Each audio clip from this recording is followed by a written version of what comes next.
Tropical cyclones are a natural hazard which consists of low-pressure winds and storms with many thunderstorms combined in the middle. They produce strong winds and heavy rain. The center of the tropical cyclone is warmer than its surroundings. This is called warm core. They can be hundreds of kilometers wide and can travel up to 119 kilometers per hour. Tropical cyclones mostly occur in the upper part of Australia, such as Western Australia, Northern Territory, and Queensland. Tropical cyclones' geographical process begins very small. Tropical cyclones start to form as low-pressure cells. They form over warm water, which would be 26.5 degrees or over. They build up intensity as thunderstorms develop around the cells. The water under the storm evaporates into the storm and condenses to form heat and releases the heat throughout the entire process.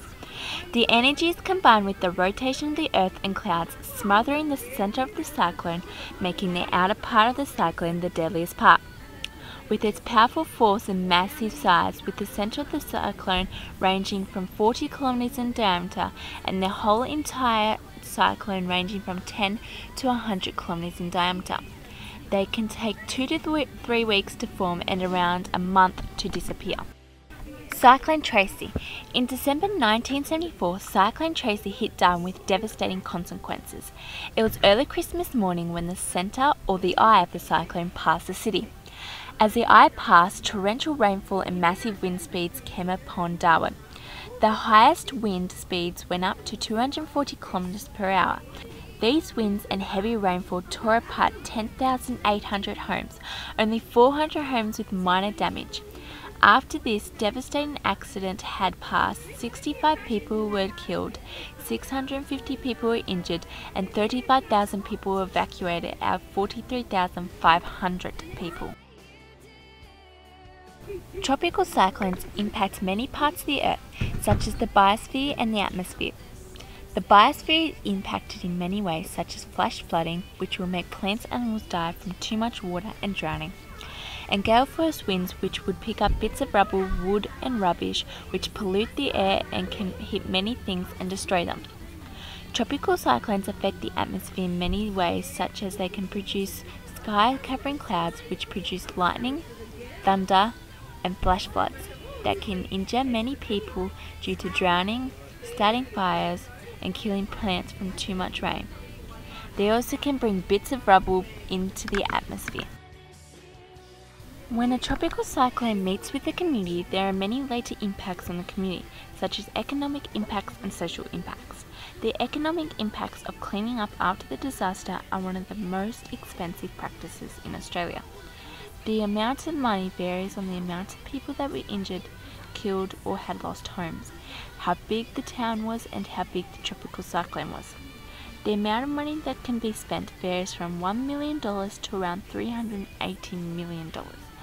Many businesses were closed due to restrictions on getting into the town to deliver the goods. Social impacts can bring the community together, working together to fix the town, getting education, helping the injured, and getting people out of the town. When tropical cyclones hit with the community, groups within and without the community have responsibilities to do many things, such as individuals have to support and comfort others that have lost loved ones, precious belongings, and homes. Without support from individuals, many people would become lost and extremely sad. As a community, they have to work together to make sure that everyone is safe, get help, treat the sick, and start to get the city back to normal by cleaning homes and roads. Communities also have to support the other what has really happened. This can be done by opening schools and making volunteer work to help the needy. By working together as one, it brings people closer together. It also makes a comfortable environment and the start of getting things back to normal.